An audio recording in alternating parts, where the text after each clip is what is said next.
Hey YouTube, welcome back to my channel. This is Nathan Daley. I'm your 13-year law enforcement veteran. I'm your law enforcement translator, here to give you guys insight on all things law enforcement in this country. Now, today is the day we celebrate. Why? Guilty, guilty, guilty, all across the board. This has been one of the most emotional trials I've ever witnessed. I would say equivalent to that of Trayvon Martin. So much was on the line with this trial. So much, but I would say even before I get into that, I feel like we all need to take a moment and exhale and just reflect on what took place. This is justice. This is what justice looks like. Travis McMichael, guilty. Gregory McMichael, guilty. William Roddy Bryant, guilty. But even with these guilty verdicts, we do need to embrace this moment. We do need to just celebrate and at the same time mourn. Because someone was lost. Ahmaud Arbery lost his life. His timeline was cut in half. It was severed. It was severed. He was chased and he was executed in the street for no reason at all. What does it say about our country? You know, racism is one of those things, it's like a cancer, right? It's very malignant. As soon as you get it, it spreads. It spreads. What are we seeing in this country now? We do see a country that it's evolving, it's growing. But racism is still a thing, right? It's somewhat contagious. Why? It takes hate to create more hate. You have 3 men who will more than likely spend the rest of their life in prison. How do you think their families feel? Right? What's that conversation going to look like? What's now going to be taught? They have a moment. They have a moment to say, hey, listen, what they did was wrong. What they did was wrong. You have an opportunity to sever that cancer, sever it right there. Or the other option would be to continue to push it through for generations to come. How do we exterminate? How do we just filter out wicked thoughts, wicked emotions, ignorance, racism? How do you purge people from that? What we see in this case was sins of the father, and the father before that, and the father before that. Travis McMichael is a victim of the father, the sins that his father, the ignorance of his father. Who taught him? Who taught him? Right? This is the truth. This is the reality. But there's still so much work to be done. It's almost like celebrating, mourning can only be done for a short period, and we have to get back on task. Why? Because each and every day is a new day. Each and every day is a new opportunity for injustice to take place. This is a problem. What are the issues? What needs to be addressed? How do we safeguard these things to ensure it doesn't happen again? There's still a battle in the court that needs to take place. What's that? Federal hate crimes. We have the former DA, Jackie Johnson, and her influence in covering this up, shielding the McMichaels. Then we have the poor attempt to investigate this crime by the police department, the officers on scene, the #1 officer who responded on scene, the former officer, Officer Minshew. His work was questionable, suspicious. See, these are things, like, how do we safeguard from these things? How do we prevent these things from happening again? You'll never be able to get it out 100%. How do we reduce it though? We need to reduce it. We need to reduce it to less than 1%. How do we do that? We're going to talk about that on this channel. I have solutions, you guys. Why? Because see, I know what goes on behind the scenes.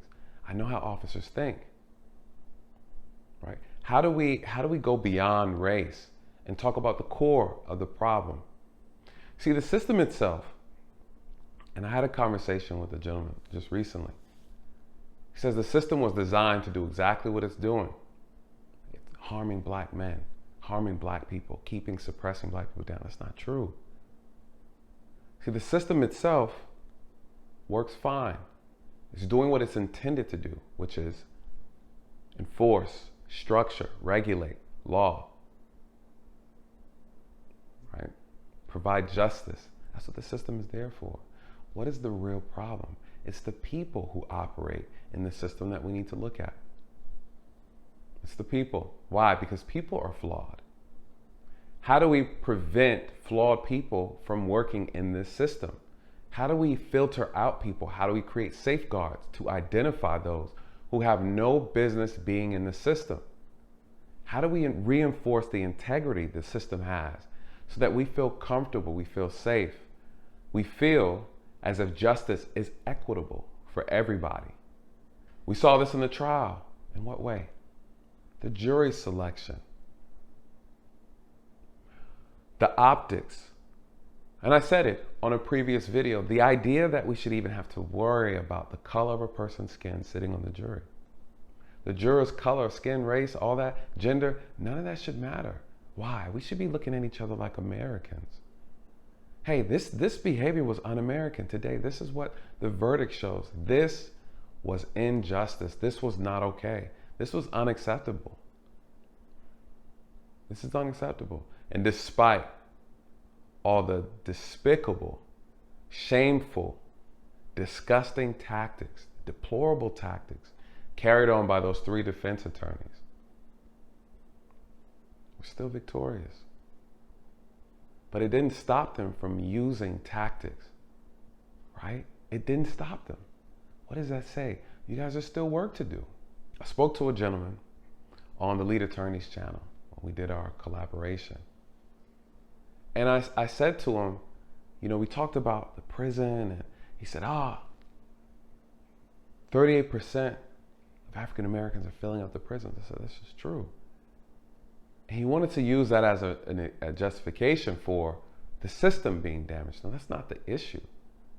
Listen, you guys, we have to put ourselves in position of power, put ourselves in position of leadership. Why? Who is speaking for you? Do you know, according to the American Bar Association, that black attorneys make up 5%, African American attorneys make up 5% of the attorneys in this country? Only 5%, you guys. Yet we make up 38% of the prison population. Make that make sense? What are we doing? What do we need to do? Right? We can talk about who's at fault, or we can do what needs to be done. The reality is, right? We talk about policing. Yes, there's an issue. There's a lot that needs to be worked on. You can't help when there's a bad officer who has so much power, so much influence, can literally turn an entire situation around. We have to make sure that we have the proper people in these jobs, no matter what their race is. So how do we do that? I tell people all the time, my community talks about the black officers, white officers, racism, systemic racism. You know, we talk about these things. Are we putting ourselves in position? 12% of the entire law enforcement, 700,000 on average, about approximately 700,000 police officers, only 12% are African American. And that number is declining, drastically declining. You have police departments that they can't even get black people to sign up to do the job. We have to put ourselves in position, you guys. Right? We could talk about Officer Minshew's just despicable investigation, right? The bias he showed, the favoritism he showed towards the McMichaels when he arrived on scene, just the complete utter disregard he had for Ahmaud's body on the scene. We can talk about those things. or we can put ourselves in position. How do we solve the problem? I know what the issues are. We've seen it in this trial. We've seen the efforts from the defense to make it utterly impossible to get a guilty verdict. You see the defense attorney. She was spectacular. Laura Hug. Spectacular, you guys. What was she doing? She was speaking to the jurors. She was speaking to them. She was speaking in code, though. What did she say? It's the sort of life we all have the right to seek. The safety and security and comfort of people that we care about and who care about us. We work hard for our stuff. It's ours, and no one has the right to take it. And we should never, ever have to fear intruders. The police can be counted on to help, to respond, but they can't be everywhere and they can't be everything. A good neighborhood is always policing itself. The police can't be everywhere, and in a safe, secure neighborhood, police are helped by those neighbors. Officer Rash testified, neighbors help neighbors, and neighbors help the police. She made this about the community. This had nothing to do with Ahmaud. She said, listen, you guys, this is us. We're not going to let outsiders tell us what to do. She separated herself from the prosecutor. She wanted to isolate the jurors and say, hey, this is Shatilla Shores. We know how we do in our community. We're not going to accept this. We are protecting. We have a right to protect our homes. We know we want to make it safe. And how dare this man come through here multiple times at night, making our community unsafe. She's speaking in code, you guys. She was trying to speak to these women on the jurors as if we were still in the 1950s. As she spoke, and the ignorance that spewed from her mouth, the racist comments that spewed from her mouth, she was so confident. Laura was so confident that she was just swaying the hearts of these jurors. The truth of life is that it's very complicated. A beautiful teenager with a broad smile and a crooked baseball cap can go astray. He can deteriorate and lose his way. And years later, he can end up creeping into a home that is not his own and running away instead of facing the consequences, acting erratically when approached, and making terrible, unexpected, illogical choices. But a mother's love doesn't fade from that beautiful boy in the ball cap to the young intruder. And sadly, no verdict can change the grief of that future not realized. The hope that he could have turned himself around. Because all we can guess about the young man is that his teenage years were full of promise, but his early 20s just led him in the wrong direction. She was so confident, you guys. As she talked, I saw the room start to move and evolve and change. I felt like I was in the 1950s.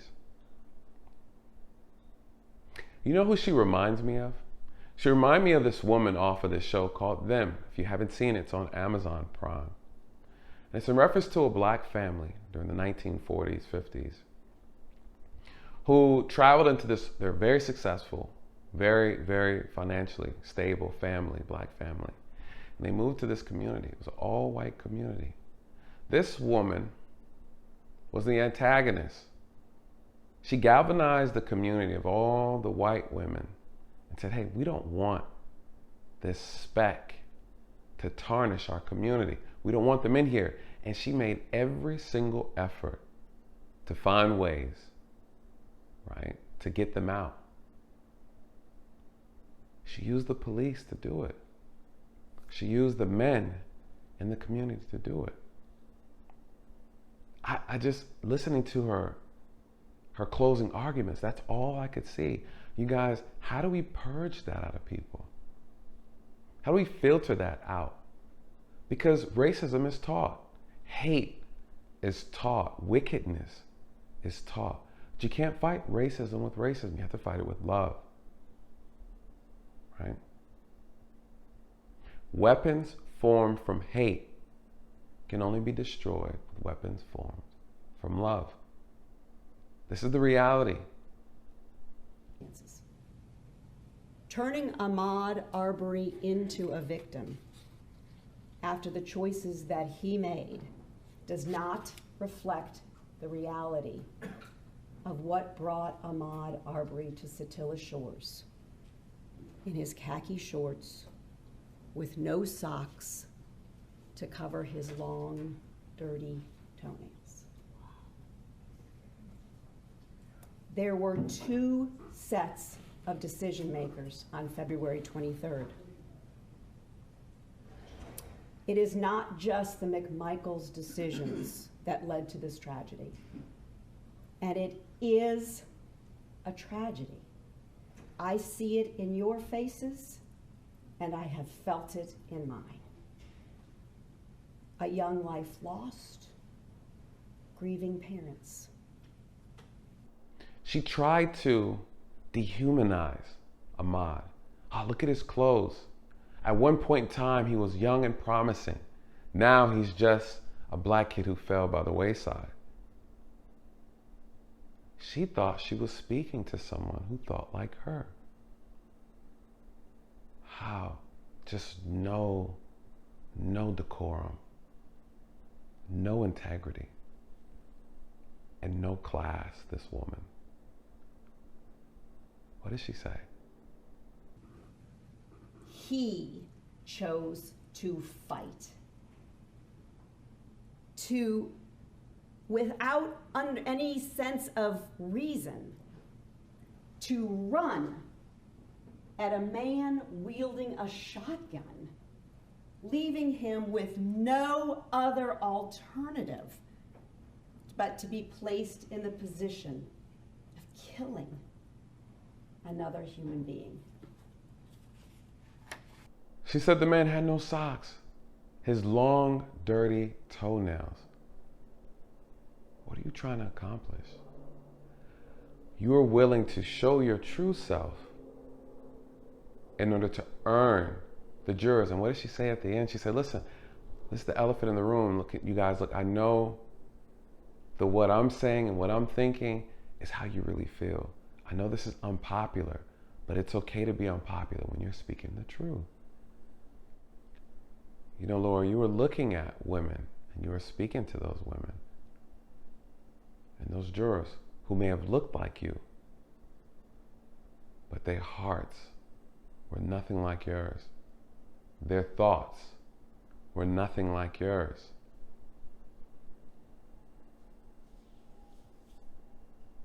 Guilty. Guilty. This reminds me of the video that I did about perception and the power of perception, how perception is reality. How do you win the jurors? You have to break their perception and then speak to the heart. What did Linda, the prosecutor, Damakowski, what did she do? She spoke to their hearts. She spoke, she laid it out. Common sense, she broke it down. She had the presentation. She had the conviction in her voice. She sold it. She sold it. She sold it. And she sold it for free. Why do I say that? It didn't cost anything for people to see the truth. It didn't cost anything, you guys. You see, this is not acceptable. It's not acceptable. She put on a spectacular presentation, flawless presentation. Why? Her passionate drive to say, listen, the way she laid it out, you can't argue the truth. You can't argue the facts. This was about race. It played a very, very huge part in it.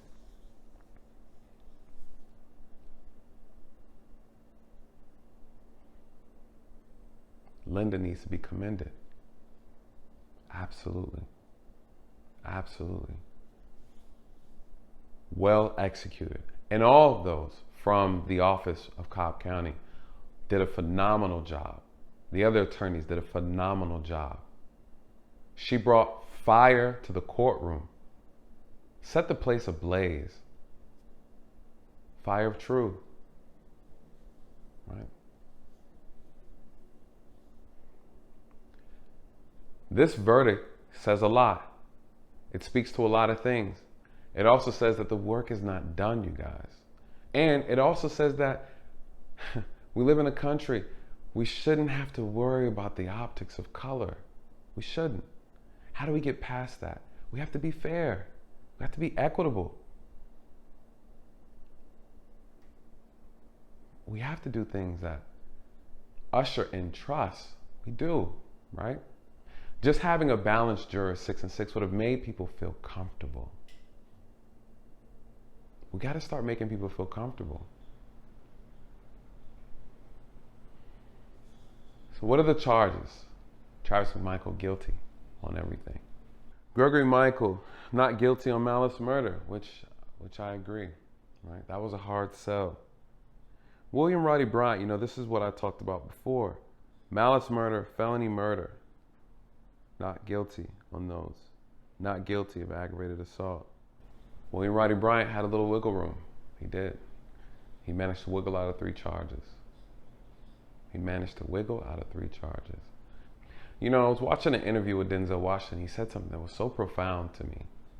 He said, you can't legislate love. You can't force people to love each other. You can't use law to tell people not to be racist. It doesn't work. It doesn't work. The government can't do anything about someone who doesn't do their job properly. You can't prevent that, right? Law is reactive in a sense. Why? Because people who break the law are not law abiding. That's the issue. There's many of us in this country that follow the law, the rules of it. And there are some who want to operate outside of that law. Some people want to color outside the lines. How do you control them? You can't, you guys. You can't. This is an individual choice, right? This is an individual choice. I look at you as Americans. Hey, we are all one people here. That's a choice. And that's a choice you have to believe within yourself. But if you believe that you're out of that, if you believe that you're operating outside of that mindset, what can I do? I can't do anything about that. If your family teaches you to operate outside of that thinking, there's nothing I can do about that. There's nothing the government can do about that. This is about choice. We have to start looking inward, right? How are we being raised? What are these households looking like? What are we being taught? What are we being shown? What is the media telling us? Where's our influence coming from? TV, movie, shows, media, commercials, right? Learn behaviors. We got to start having a conversation as Americans. What do we want for this country? What do we want for our future as a people? We have to unify, you guys. That's the only option. It's the only option. Hate is tearing us apart. We are destroying ourselves from the inside. We have to fix it. To recreate this trust. You can't legislate love.